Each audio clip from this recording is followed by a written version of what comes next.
Welcome to the show. In this episode, I want to cover simple portfolio asset allocations to make your life as an investor easier. If we have some savings and we want to grow them, we need to find out how we invest them and what is the right allocation for me. So, if you have your hard earned money and you want to invest them, you need to ask yourself, what is the right way of investing them for me? Typically, what is recommended is to keep like a 3 to 6 months emergency fund. And with the rest of the money, you can obviously think on how you invest them into the market. The first question usually that comes up is how do you split your portfolio between equity and bond allocations? Equity is basically stocks, right, where you buy equity of a certain company, let's say Apple, Microsoft, or like a broad-based ETF which is buying the full market. And bonds are, let's say, fixed income instruments that are either government bonds or um, corporate bonds, any kind of fixed income which is more secure, and it typically has like a negative correlation with equity. So normally, if there's a sell-off in the stock market, you should see bonds going up and vice versa. That's why they're typically quite good as a portfolio overall. So first of all, you need to assess your risk profile. Typically, the more cautious you are, the more you go into bonds, so you want to have a higher bond allocation, and the more riskier you are, you typically go for equity. What feeds into this is as well your investment horizon. If you're 25 years old and you still have your full life in front of you to invest, typically the bond allocation is rather small, and you go with stocks where you have the high growth. There's not really a right or wrong answer here. But obviously it depends as well when you want to withdraw the money. So if you're close to retirement or you know that there's a big investment that's coming up and maybe you want to purchase a house and you want to take the money out of the market at some stage, this will also feed into your portfolio decisions. As a rule of thumb, as you probably heard already, there's the rule that you usually take your age and use it as the percentage of bonds. So if you're 40 years old, you would roughly take a 40% bond allocation. And I guess the important thing as well is that you, on a quarterly basis, you rebalance, or as well you could do it on annual basis. So for example, if stocks are doing well and you have, let's say, a 60-40 allocation, after some time, the 60-40 will turn into a maybe 70-30, right, if equity is outperforming. So you always want to rebalance your allocation.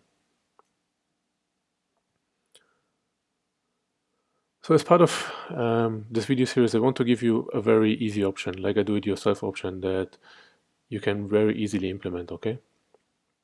And one strategy that you can follow is this sample two fund portfolio. So you only need to buy two ETFs and it will completely cover you. So from the equity side, Vanguard has a total world stock market ETF with the ticker VT. And it's basically an ETF that contains companies from the whole world. So you can see it has a nearly 60% allocation to North America, roughly 18% Europe, and then emerging market and Pacific. So you can see here as well the largest holdings, which is mainly US companies, and as well you can see Alibaba, and in the, let's say, the top 20 as well, there's many European corporations. It currently has a dividend yield of 2.5%, which is paid out on a quarterly basis. On the bond side, you can go for the Vanguard Total Bond Market.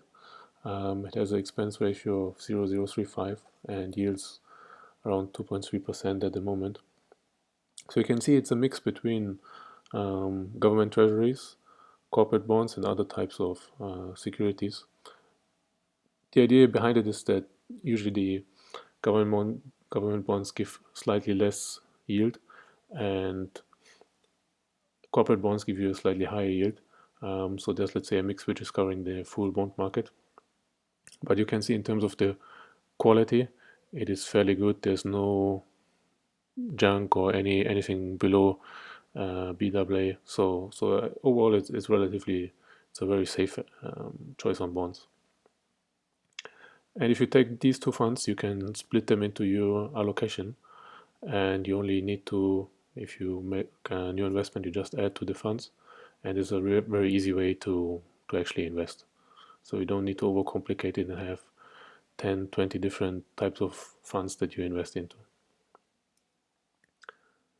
If you're an international investor, you can basically follow the same concept, but if you cannot buy US traded securities, you can go for VWRD or VWRA on London Stock Exchange.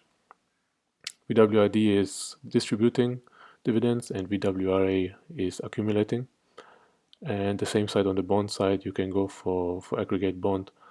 In this case, it's a global aggregate bond. The idea is if you invest in different currencies, you want to make sure that you always hedge your currency risk on the bond side because you don't really want the price to fluctuate that much based on the currency. So you can go for a currency hedged instrument, and as well BWRD is as well available on different exchanges in different currencies. In case you want to slightly change the allocation, especially in the US investors typically want to have a higher allocation to the US market. You could as well further split it up and use the Vanguard Total Stock Market ETF, which is tracking the full US market when it comes to small cap, mid cap, and large cap stocks, and then mixes with the Vanguard Total International Stock ETF, which in this case you can have a slightly smaller allocation for your equity section. So you could say you want, instead of the 60-40, you can say you use 80-20 or 70-30 kind of allocation and mix it again with bonds, right? So this is well a very easy way if you want to have a bit more choice. So now, how would this portfolio perform? In this case here, I decided to use the last ETFs that you can see. In the backtest, I needed to backtest it against mutual funds that go back a bit longer, but in the end, it's exactly the same return. So you can see, if you would have invested $10,000 into this portfolio, it would have turned now into $143,000. So that's a nice nice investment. The annual return is roughly 8.3% annualized, and you can see the best year is around 24% and the worst year 27%.